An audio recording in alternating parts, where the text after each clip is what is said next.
everybody that's listening right now, what I would like to, I'd really like to suggest that you go and grab maybe like a pad of paper and a pencil or a pen. So any of the suggestions that he has for session work, definitely want to take some notes. Go ahead and mute everybody. Way ahead of you. All callers are muted. All callers except for me. Exactly. All callers except for you and me. Okay, great. I just wanted to make sure I could talk because I like to talk. And I got some good info to share. So. Okay, I'm going to make sure that my Skype recorder is recording. So everybody listening to this, Skype is recording. There's always a chance that Skype, something will mess up. So definitely if you don't have a piece of paper and a pencil yet, a pen, whatever, keyboard typing, do it now. We'll give you guys a couple of seconds to get it ready. Cool. So I think we're about ready. And everybody, all right, let's get started.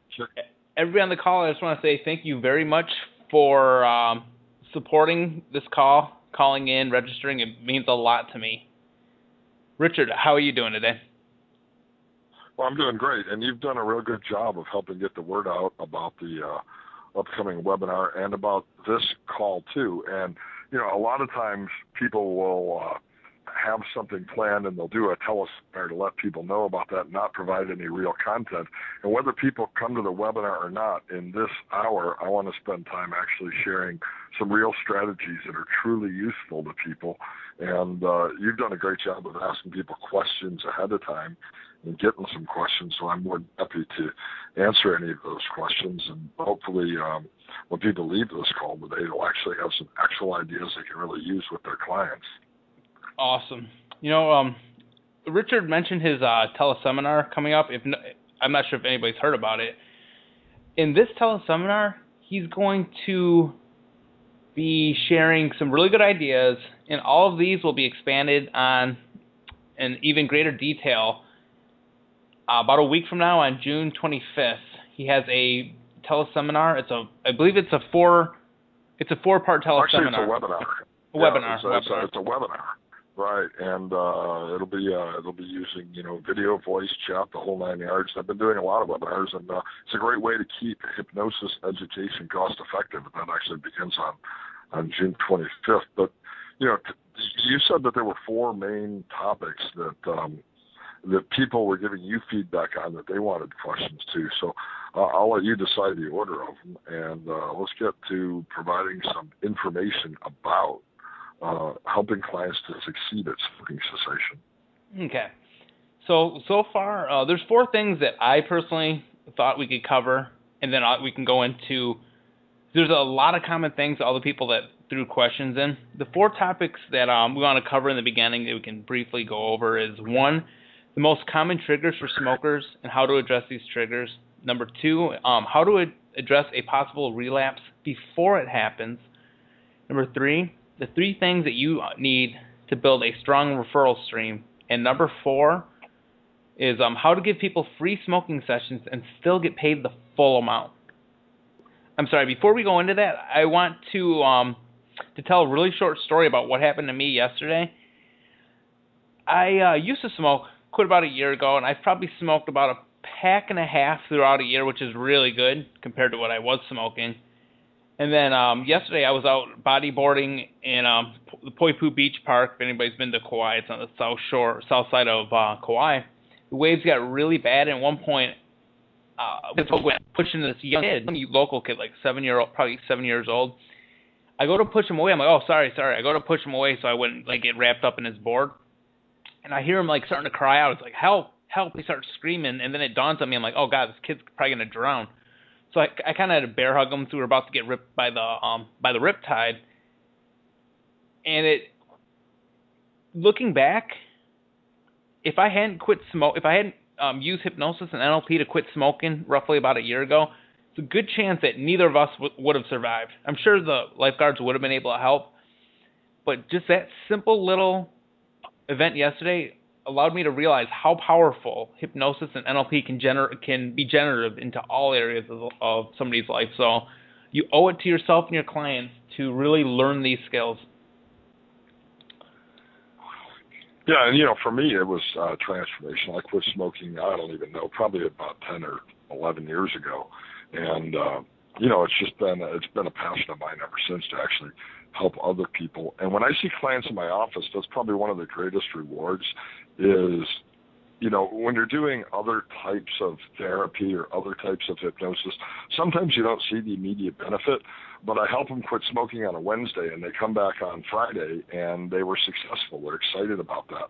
It's something that's easily measurable. And for a lot of these folks, it makes the difference between life and death, or it makes the difference in their ability to enjoy the beach or to really enjoy any other aspect of life. So for me, for you, for others, it's certainly one of the more important things I think we can do in hypnotherapy. Definitely. Now, without further ado, so Richard, what are the most common triggers for smokers that you found, and how do you address these triggers? Sure. Everybody has different triggers, cues that are subconscious associations.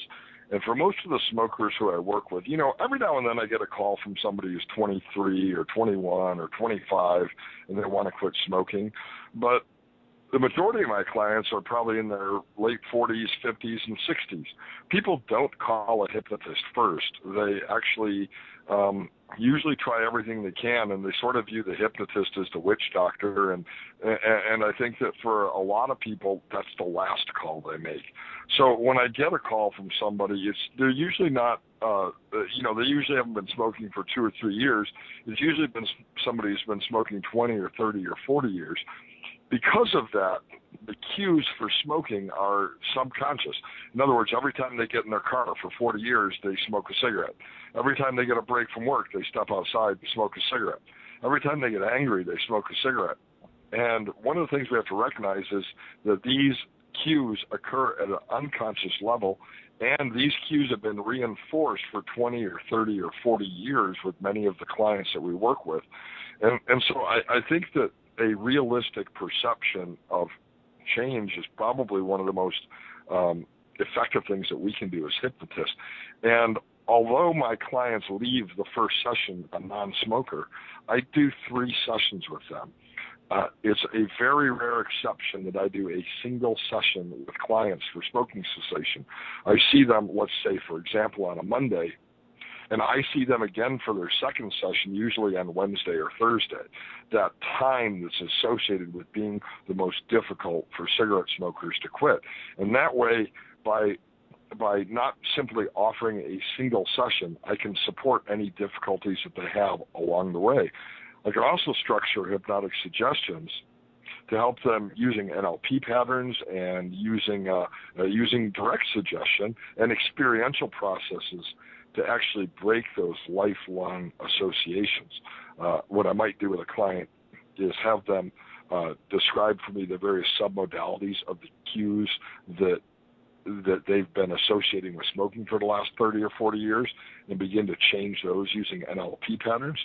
I'll often give them experiential vantage points so they can see themselves in a situation where previously they used to smoke, for example, the bowling alley or the convenience store, and create the experience of being a non-smoker, one who does not smoke in those situations. And when they can, Emil Coué is famous for saying, basically, whatever the mind can conceive, the body can achieve. And so we can actually manage withdrawal with those processes. And I think that's another big part of it is helping our clients not to fear withdrawal. A lot of people think that's going to be, the biggest cue to smoke is going to be that physical craving, what we call withdrawal. And the reality is, I think probably less than 5 or 10% of my clients ever experience significant and distressing withdrawal. By the way, I have a lot of interventions that I use with those 5 or 10%, and I am not opposed to incorporating other treatment modalities into my hypnosis, and I found that for the real tough folks, that can be a pretty good idea too. One of the things that I do with all my clients is I have them complete 3 assessment tools during my pre-talk. The first assessment tool, it's called the Fagerstrom test for nicotine dependency. And people can actually Google that and find copies of it on the internet. Fagerstrom is spelled Fagerstrom, Fagerstrom test for nicotine dependency. It takes my client about a minute to fill that out. And it gives me a numerical score. And that numerical score tells me at what level are they most likely physically addicted to the drug nicotine.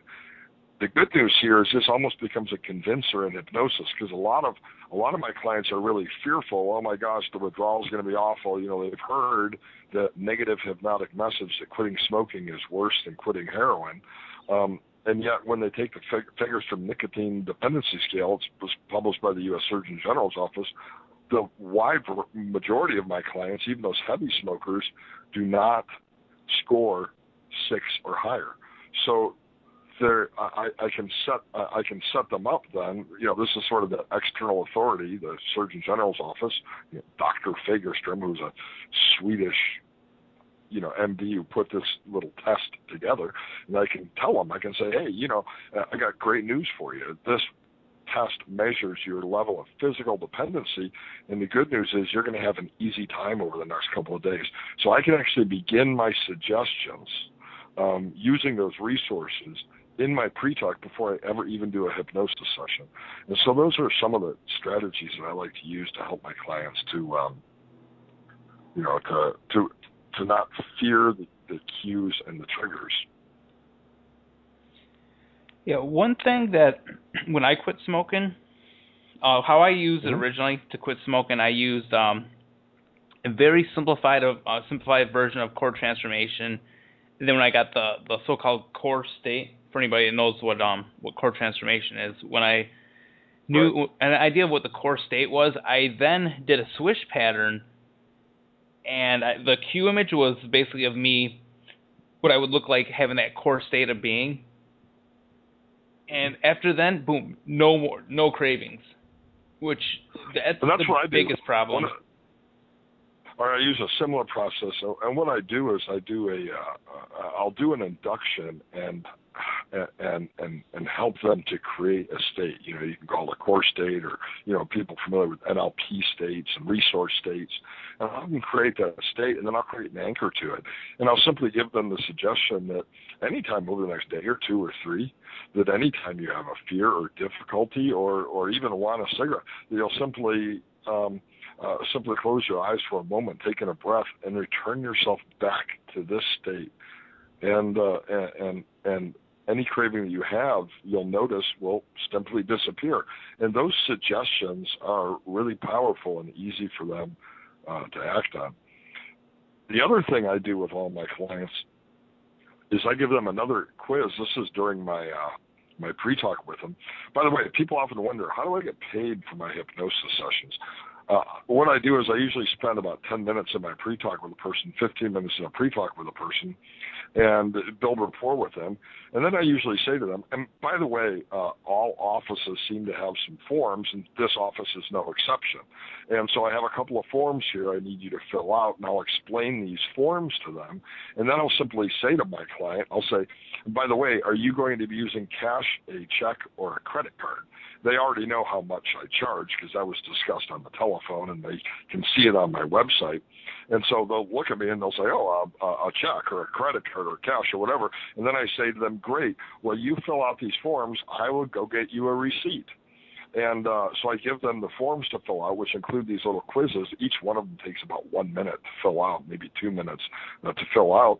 And I'll step outside of the room, and I've spent 10 or 15 minutes with them building rapport.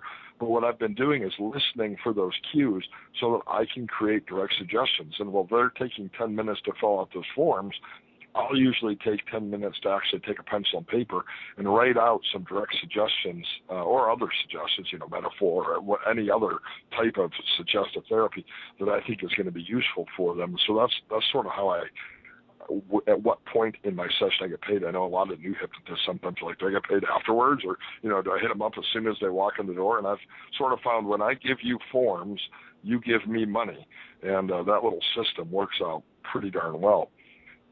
So the other form here that I give them is a relapse indicator checklist. And in the webinar on Monday, I'm going to go over that in more detail, step by step. But there are basically 12 questions on here. And these things help me to understand what unique issues are there going to be for the client. The 12 questions are: I drink alcoholic beverages more than 3 times a week. Question 2, I live with a cigarette smoker. Question 3, others in my work environment smoke. Question number 4, I smoke more than 40 cigarettes a day or dip more than 1 can of tobacco a day. Because tobacco, whether it's smoking, cigars, pipes, dip, are all treated very similarly. The one difference is that chewing tobacco and people who chew cigars rather than smoke cigars, a lot of people actually use cigars as chewing tobacco, have a constant blood nicotine level, and that does need to be dealt with a little bit differently. But question 5 is my first attempt. This is my first attempt to quit. Number 6, I'm facing stressful life events beyond my control at this time. Question number 7, I would rather risk the damage from smoking than gain 10 pounds of weight. Number 8, I like smoking and don't want to quit, even though it would be good for me. Number 9, I've tried several times to quit in fear I won't succeed this time. 10, people won't like me if I don't smoke. Number 11, I'd be dull and boring if I quit smoking. Number 12, if I can only cut down to a few cigarettes a day, I'll be happy. And the answers to those questions tell me a lot about the difficulties that my client is going to have over the next couple of days. So before I even do the hypnosis session, I already have from them the areas where I need to focus my suggestions. And, you know, there isn't a sort of a one-size-fits-all approach to smoking cessation. Each client has unique needs. And through that assessment process, I can really identify those triggers and structure those suggestions to, you know, to be unique to them. And I'm sure when you quit smoking, Antonio, you had some uniquenesses about you. Oh yeah, definitely. One of the I guess the most unique things that a lot of people probably know is common is when somebody goes out, they want to maybe go to a bar, have a couple beers, a couple drinks. There's for a lot of people the cravings come up really strong. For me, I just lucked out and it didn't have that happen until maybe a couple weeks ago. Yeah, and here's the suggestion I give to my clients in hypnosis. You know, I give them the 3 quizzes I give them. I give them the Fagerstrom nicotine dependency scale. I give them the non-guard nicotine relapse indicator checklist that I just went over. And I give them a quiz from the American Cancer Society called Why Do I Smoke? And often the social aspects will come up here on this quiz. And when I have somebody who tends to smoke more when they associate it with parties or people or places, the suggestions I give people, I do not want to use aversion therapy, you know, the old aversion therapy technique. You know, when you meet a smoker, you want to stick a axe in their head. You know, when you smell a cigarette, it'll make you want to vomit. You know, you'll turn green when when you even think about a cigarette or smoking a cigarette. I do not use aversion therapy with my clients because it's usually less than effective. The suggestion I give them is that those things will no longer be acute and that they'll respond with ambivalence to the choices that other people make, simply seeing those people as making a choice that's different than the choice that we've chosen to make. And I can structure my hypnotic suggestion to create a state of ambivalence. So they neither like nor dislike the choices that other people make. And I found it really takes the pressure off of somebody who then doesn't need to feel either drawn towards the cigarette or feel like they should, you know, not be a part of that person's life or that person's, experience at the moment. And it really helps to normalize, those social interactions for people. Oh yeah, as long as you can minimize the certain triggers and I guess the context, it helps tremendously. One of the other things I do, I think often in hypnosis, we talk about the triggers, we talk about initial sensitizing events, and we talk about the root causes. And in my approach to hypnosis, I usually don't try to uncover those. The reason why is really impossible for me to know those things. In fact, it would be rather narcissistic for me to presume that, they've been living their life for 50 years and 15 minutes, I can find the specific cause of any specific behavior. And of course, what that does is that approach takes us into the past to try to fix the past. But the past really is irrelevant to my clients who want to quit smoking. What they actually have is right now. And so I use a lot of approaches consistent with contextual hypnotherapy or contextual psychology to help my clients separate the past from the present and live fully in the present. And even if in the past they've been a smoker, or even if in the past they've been motivated in certain ways to act in certain ways, they have the ability to change in the present. And by keeping things in the present, I find that I can help my clients to avoid relapse and help them to avoid that endless chase for that mythological cause or trigger for all of our unhealthy or distressing behaviors. Okay, now one thing that I know a lot of people are having a problem with is referrals, and just even especially new hypnotists, hypnotherapists, is having clients. What are the top 3 things that you have found, that you've personally found, that help to build a strong referral stream? All right, I'll give you the top 3 things, and one of them seems obvious, but people for some reason aren't very good at this. I could do a whole hour, or in fact, I could probably do a whole day just on referral and hypnosis. In fact, with Craig Eubanks, I'm going to do a teleseminar with him in October, focusing on referral. And in my forum at HypnoThoughts, icbchforum.com. If people just go to icbchforum.com, there's a couple of threads where I give a lot of marketing ideas. In fact, you can find a transcript of a seminar I did with Craig Eubanks last year, actually in my group at icbchforum.com. So that'll give people more ideas. But the three things that I found for referrals, the first one seems obvious, but people aren't really good at this. And that is keywords on an internet website. The internet drives traffic, and what people search for is not, perfect happiness, tranquility, hypnosis. And they don't search for Richard Nongard hypnosis. The people who live in my city don't know who I am. They don't care who I am. They don't care about happiness, empowerment, or, flowers and relaxation. What they care about is quit smoking. So they go to Google and they type in "stop smoking Tulsa," or they type in "Tulsa, stop smoking." So idea number 1 for generating internet referrals is have a URL not tied to your name or something lofty, but instead tied to the keywords. In internet marketing, it's called an EMD, an exact match domain.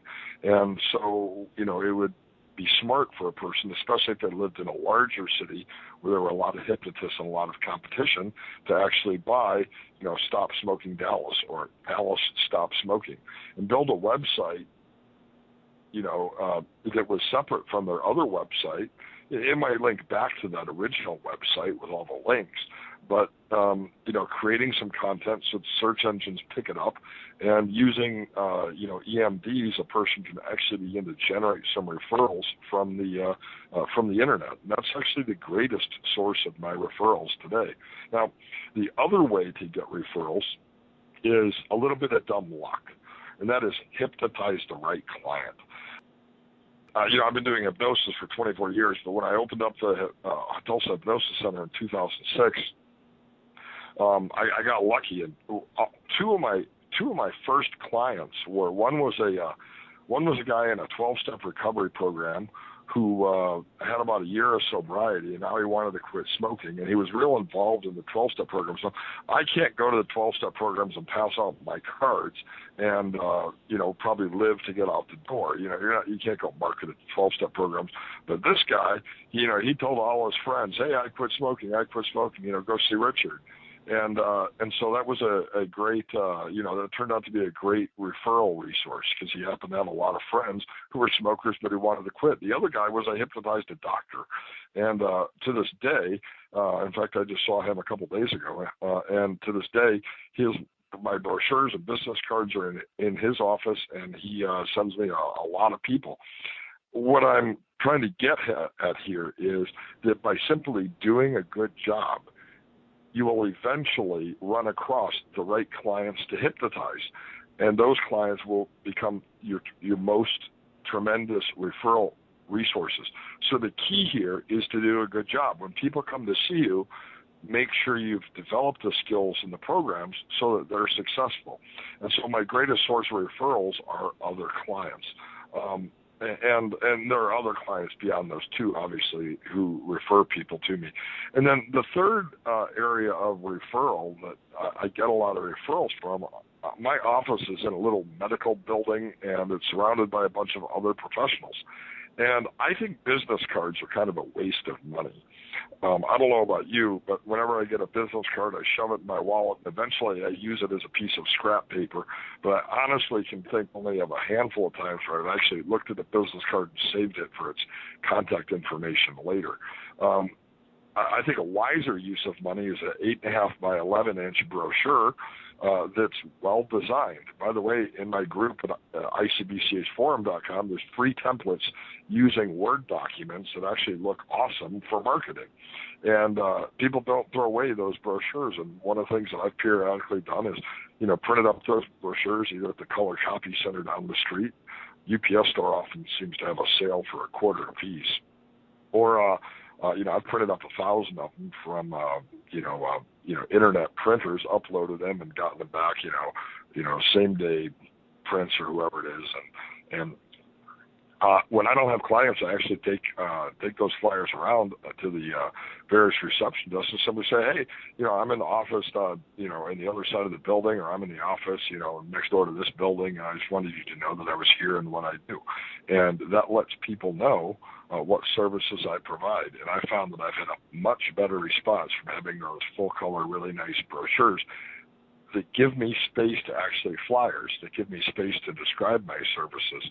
In fact, one of the templates that's freely available in the icbchforum.com is a template for a corporate smoking cessation brochure. And that's one of the other things I like to do is not only work with people one-on-one, but when companies create a smoking policy, which usually is you can't smoke in our building anymore, they often want to offer services to clients. And I'm more than happy to provide that, to employees. And I'm more than happy to provide that service. When I do that, I charge $2,500 to the company and put all their employees in a room and, do group hypnosis. And that's a lot of fun and pays pretty well. I don't know anybody who doesn't want to make $2,500. Oh, yeah, it sounds pretty good. And especially you're having something that you love. I would do this stuff for free, but I need to be able to pay rent and everything. So there's one thing I heard about recently. Joe Holmes from HypnoThoughts had, when I was in a training with Igor Ledachovsky in Long Beach this past October, he was telling us how you can give people free smoking sessions and still get paid the full amount. I kind of understand it, but I'm not too hip on it. Can you explain this? Yeah, there's good news and there's bad news. The good news is, actually, there's more bad news than there is good news. But the good news is, there are third parties out there who will pay you to help people to quit smoking, whether that's an insurance company or an employee assistance program or even the government itself. And if you offer services to help people quit smoking, they will pay your fee. That's the good news. The good news is that actually does exist. The bad news is, and there's two pieces of bad news. The bad news number one is I have found that when clients do not pay me for smoking cessation and they're not invested in their own treatment, they don't do well. They sort of look at it as, oh, I'll try that, but they're not committed to it. And so I do not do any insurance. I do not do any employee assistance programs where the employees are not invested in their own quit smoking program. I'm uninterested in working with TRICARE and veterans. I like working with veterans, but I'm uninterested in getting paid from somebody else. I'm uninterested in having the state pay me for seeing low-income people. because I've found that those people are often less than enthused about quitting smoking. They just view it as, hey, I'll try it, and they're not committed to it. So that's element number one of the bad news. The other element of the bad news is that while these programs exist, there's no centralized place. Each country, each state, each county, each city has its own programs. And I posted in icbchforum.com, because I knew this question was going to come up, some links that will direct you to the state resources in a couple of states and at the federal level. There are 2 federal programs I posted links for. And if somebody wants to jump through the hoops and offer services getting paid by a third party, there are some ideas for and some links for actually doing that. But it's not something that I enjoy doing, because I find that while it may sound like easy money, it's less than effective for a lot of folks. And people sometimes say, well, how do you do the corporate smoking cessation? What I tell the companies is, you're going to pay me, my fee is $2,500, and I'm going to do 3 sessions with your employees. And what I tell the employer is that you're not going to offer this for free to them. You're going to charge them something. I don't care what you charge them, but you're going to charge them something. $10, $20, $50. I don't care what you charge them. And sometimes the employers say, what are we supposed to do with the money? So you can do anything you want to with it. You can put it in your pocket. The company can, and usually they're not going to collect as much as they've paid me. Or option number 2 for the company is put that money in a pool, and at the end of 90 days, those employees who are still smoke-free get to split the pot. And companies, the employees kind of like that, and it provides an incentive to be successful. The third thing that I've told companies is, collect the money and, donate it to the American Cancer Society or some other charity, and that's fine too. But that way, the people who are actually attending are invested at least at some level, and I find that increases success. So even though those programs that Joe was talking about exist, and I've posted some links for them, it's not something that I do simply because I found people who are getting free services because it's free to them usually are less than successful.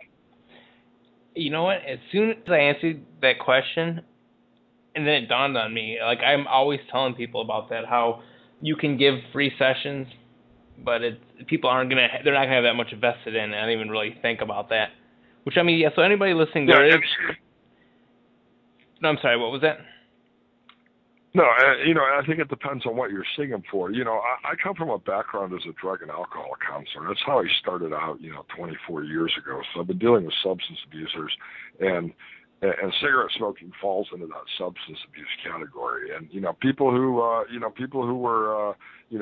part of the criminal justice system and getting free substance abuse services, it was a revolving door for them.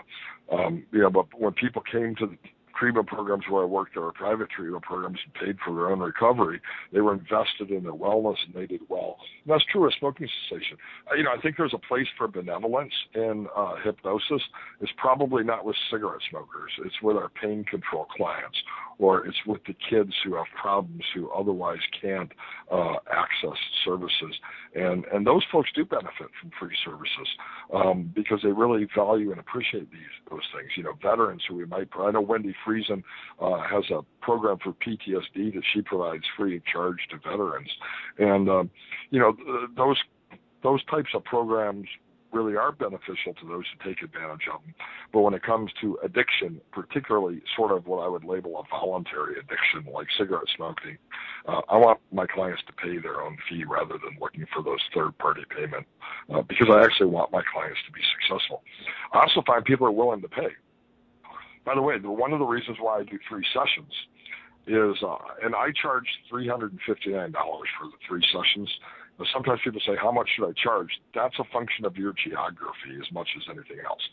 Charge $1,000 if you live in Manhattan. Charge $750 if you live in Los Angeles. Charge $500 if you live in Atlanta. I live in Tulsa, Oklahoma, so I charge $359. and I found the rate you charge is probably dependent on geography more than anything else. But sometimes people around here will do single session smoking cessation for $150. But yet I'm busier than they are. And the reason why, even though I charge more money than other people, the client's perception is, well, smoking is so hard, I can't really quit after one session. I know they can. Other hypnotists know they can. But my clients don't believe that when they're looking for somebody to help them. And so if I offer them the 3 sessions, and I charge them for those 3 sessions $359, what happens is, they come to the first session, they leave a non-smoker. They come back to the second session. I usually spend about 30 minutes with them, basically give them high fives for the most part. And then I let them know that third session is available anytime for any reason in the next 90 days. I do not tell them that it's for in case they relapse. I'm not going to give them a negative hypnotic suggestion, but that's actually what it's there for. And my clients don't come back for the third session, not because they didn't benefit, but because for the same reason people don't take antibiotics for 10 days. It's because they don't need it. And so really I'm usually doing 1 or 2 sessions for that $359 because I'm not trading dollars for hours. I'm selling them a solution. And so that creates a perceived value. And also, when people point down $359, it's real money, so they're pretty motivated at being successful. Oh yeah, when money's on the line, people usually don't want to mess around. One thing I was thinking when I was asking about the free sessions, is there any way you have heard of somebody giving free sessions, but then getting some other kind of commitment from the people? Maybe working for the charity. There are sort of quid pro quos where that can be created where a person, if we do a session, they in another way give back to other people, however they choose to do that, and that's an effective way to get. It's not that they need to pay cash; it's that they need to be invested. But in my private practice, I prefer cash. I don't. My mortgage company doesn't take goodwill. They take real money. So I like to charge my clients real money, and then I extend goodwill elsewhere in the world and in other ways. But when people are first starting out in hypnosis, doing some practice sessions,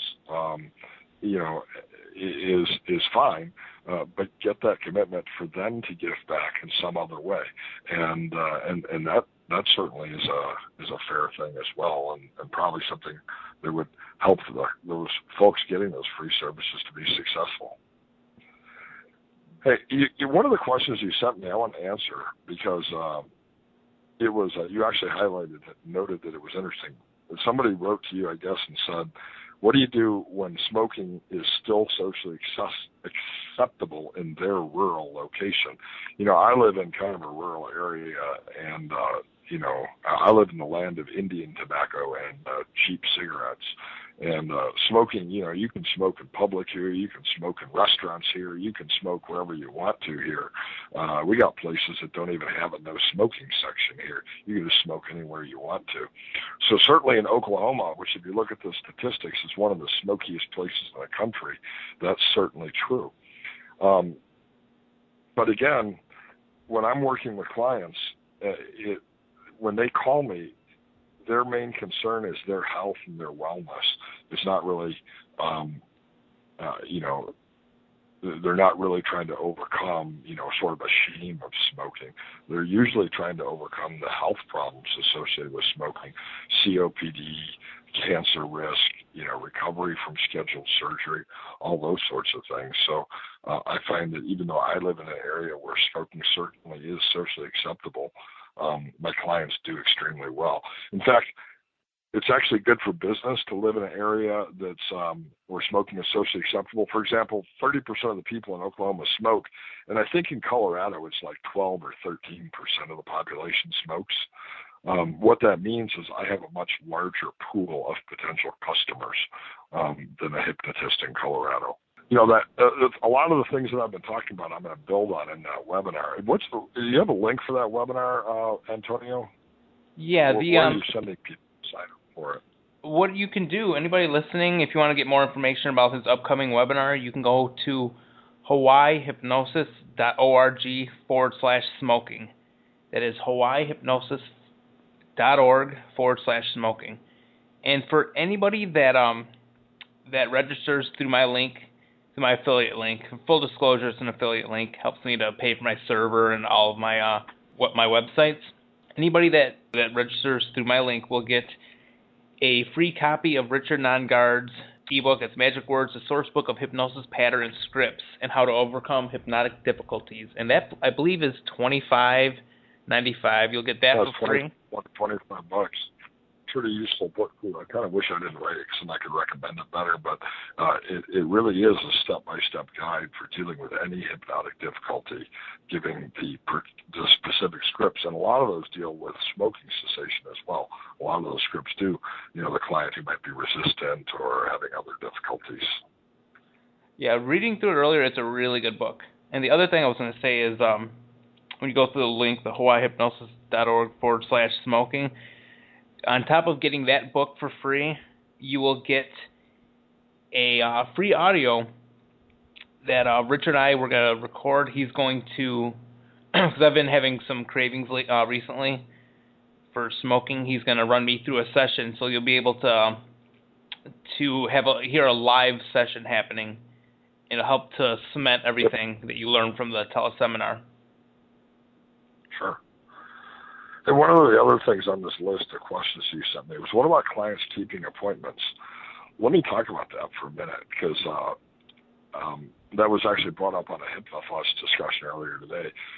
Sometimes clients not showing up for their first session is just part of business. Now, if somebody doesn't show up for the first session, I do not call, I do not follow up. I don't care what happened to them. I promise I will never schedule them for another session, because I hate wasted time as much as the next person.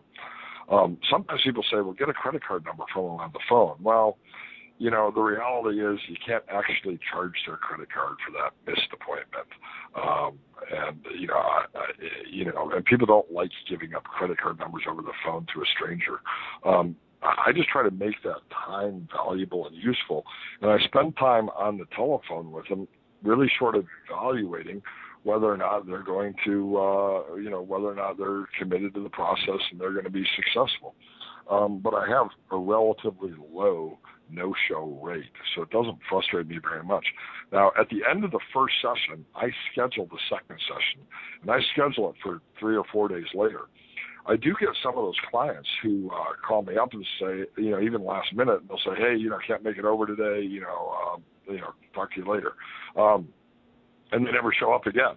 And I used to worry that these people were relapsing, and then I started following up on them.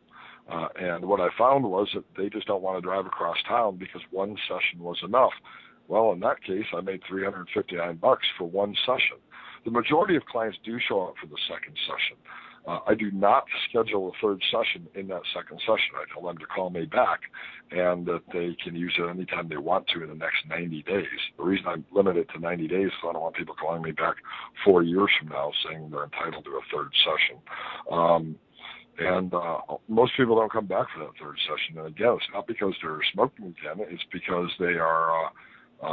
It's because they're doing fine. Occasionally, clients will come back for that second session. They had a real hard time and they started smoking again, and sometimes rather quickly. And then it's just a matter of troubleshooting and finding out what some of those extenuating circumstances or issues are, and creating new interventions for them. One guy I can think of, he came back second session, and he had made it for 48 hours, 2 days. But on that third day, he started smoking again. Well, the reason why is his whole life he had saved up for a town car. He was a house painter.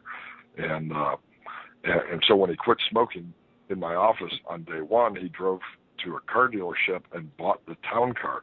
He had always put off buying a town car because he didn't want to ruin it by smoking. And so he bought that town car. And so this was actually the third morning after he quit smoking. He had his new town car. And all of a sudden he was sitting in the house and he heard a giant crash. and his wife had actually driven the new town car from the back of the garage through the front of the garage into the backyard, demolishing his town car and, demolishing his garage. And, he said, screw this, and immediately walked to the nearby convenience store, bought us a pack of cigarettes, and started smoking cigarettes.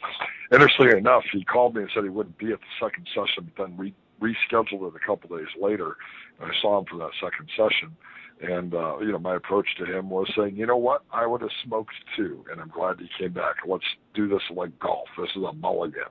So that this second session is actually your first session. Insurance will take care of that. Glad your wife is okay, and this is session number 1 for you. And it worked out beautifully with that guy. And so, when they do relapse, we find out what the issues are and deal with it, and he ended up being a success story in the end. Yeah, that would have definitely stressed me out. Yep. Okay. I got to run in a minute or two because it's time to pick my daughter up from roller derby. She's a roller girl, and her car is actually broken, so I am her ride tonight to roller derby. Any other questions here that you want to ask? She's got roller skates. Let her roll down the street. Here, I'm gonna. I would I would tell her to roller skate home, except the roller derby track's about 10 miles away. I think it'd probably be a pretty long roller skate back home at nighttime. Remember, Antonio, it's nighttime here on the mainland. Yeah, I haven't been there forever. Let me look. We have pretty much everything. See, Kevin Cole, he had said that he has a lot of.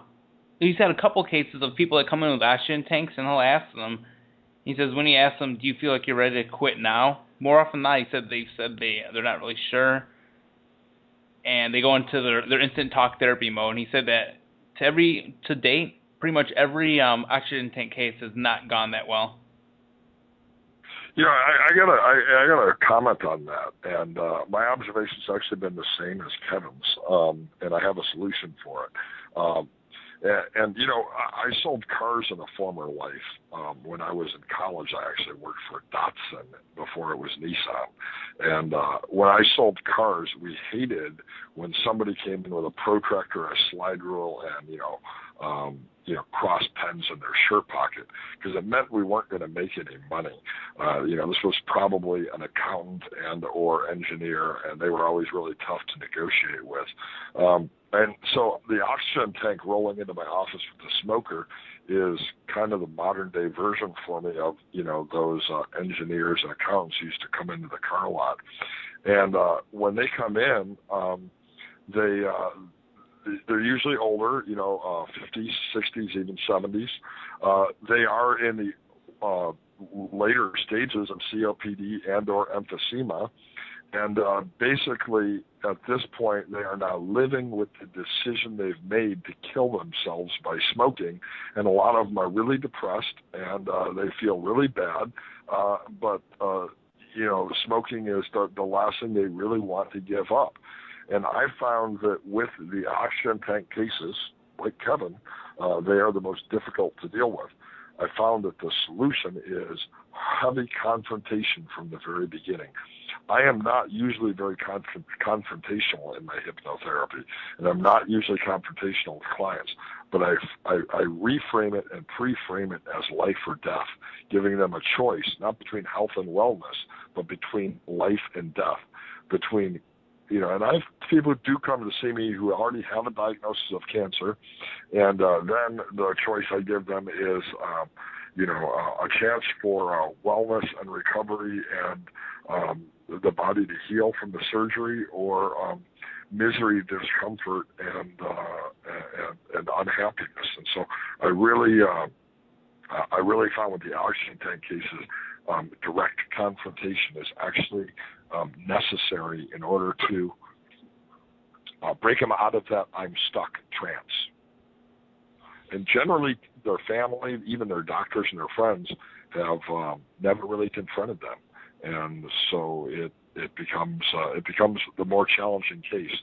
I have to admit, the most difficult cases, but with direct confrontation, beginning in the pre-talk and continuing through the suggestion process, I've been able to increase my success with them.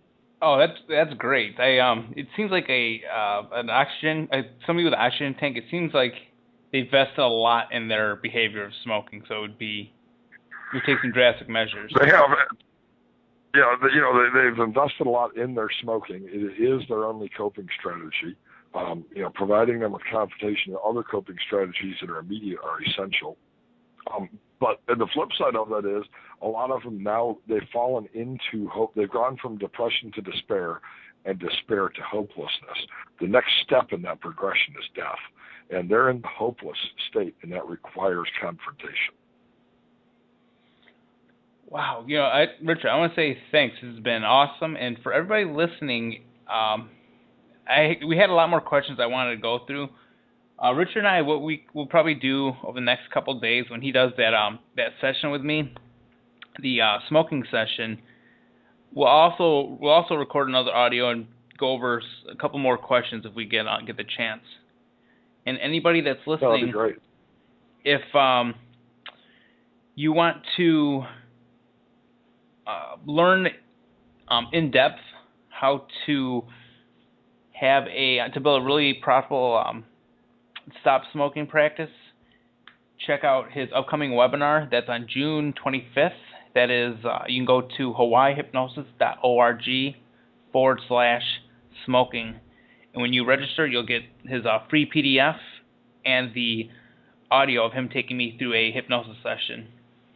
Yeah. Hey, it's a 4-day training, and it's a webinar, and you'll be able to chat if you participate live. But if you miss any of the sessions, it'll be available as a high-quality HD video replay on my Vimeo Pro account to anybody who registers for this. So you can actually watch the videos at any time. Obviously, you can't participate in the chat if you're not there live. But you'll be able to watch the entire video replay, not in crappy WebEx quality, but in HD on my Vimeo Pro account. And I'll get people who sign up the password for that, so it'll be available to them. And one last thing, Richard, how late is the early bird registration going? Actually, what I said was for the first 20 people, it was $89, and we have more than 20 people signed up right now. But I'm going to leave the $89 price until tomorrow afternoon, tomorrow evening, so mainland time.